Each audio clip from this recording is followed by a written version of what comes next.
நல்லா படிக்கணும், ஒரு நல்ல வேலைக்கு போகணும், சொந்தமாக வீடு வாங்கணும், நிம்மதியாக ஓய்வு எடுக்கணும். இதுதான் நம்ம எல்லாருக்கும் சொல்லப்பட்ட நடுத்தர வர்க்க கனவு. ஆனால் 2026 இந்த கனவு ஒரு பெரிய பொய்ன்னு உங்களுக்கு தெரியுமா? நடுத்தர வர்க்கம் மெல்ல மெல்ல அழிஞ்சுக்கிட்டு இருக்கு. இது ஏதோ தற்செயலோ தனிச்சையாகவோ நடக்கிறதில்ல, திட்டமிட்டு நடக்கிற ஒரு பெரிய மாற்றம். அதை பற்றி தான் இன்னைக்கு நாம் பேச போகிறோம். நடுத்தர வர்க்கம்னா என்ன? நடுத்தர வர்க்கம்னா வெறும் சம்பளம் மட்டும் இல்லை, அது ஒரு வாழ்க்கை முறை. வேலை, பாதுகாப்பு, ஒரு வீடு, நிம்மதியான மருத்துவம், குழந்தைகளுக்கு நல்ல கல்வி, இதுதான் அதன் அடையாளம். ஆனால் இன்னைக்கு பணக்காரங்களுக்கும் ஏழைகளுக்கும் நடுவில் இருந்த அந்த சின்ன இடைவெளி தான் ஒரு பெரிய பள்ளத்தாக்கா மாறிடுச்சு. முன்னாடி 100 பேரில் 60 பேர் நடுத்தர வர்க்கமாக இருந்தாங்க. ஆனால் இன்னைக்கு அது ரொம்ப குறைஞ்சிருச்சு. ஏன்?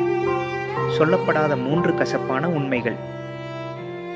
ஒரு காலத்தில் படிப்பு கௌரவத்தையும் காசையும் கொடுத்துச்சு 100. ஆனால் இன்னைக்கு ஒரு டிகிரி வாங்க நீங்கள் வாங்குற கல்வி கடன் நீங்கள் வீடு வாங்கிறதுக்கு முன்னாடியே உங்களை கடனாளி ஆக்கிடுது. நீங்கள் எவ்வளவு உழைச்சாலும் உங்கள் சம்பளம் உயர்றதை விட விலைவாசி வேகமாக உயருது. நீங்கள் கம்பெனிக்காக அதிக நேரம் உழைக்கலாம், ஆனால் அந்த லாபம் உங்களை விட அந்த கம்பெனி முதலாளிக்கு தான் அதிகமாக போகுது. சொந்த வீடு இனி கனவுதான். வீடுகளோட விலை இன்னைக்கு சாதாரண ஆட்களோட கை மீறி போயிடுச்சு.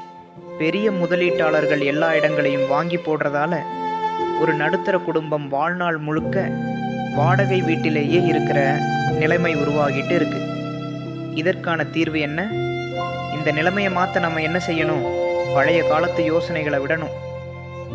பணத்தை பற்றி தெரிஞ்சுக்கோங்க. சேமிப்பை விட முதலீடு முக்கியம். ஒரே ஒரு வேலையை மட்டும் நம்பி இருக்காதீங்க.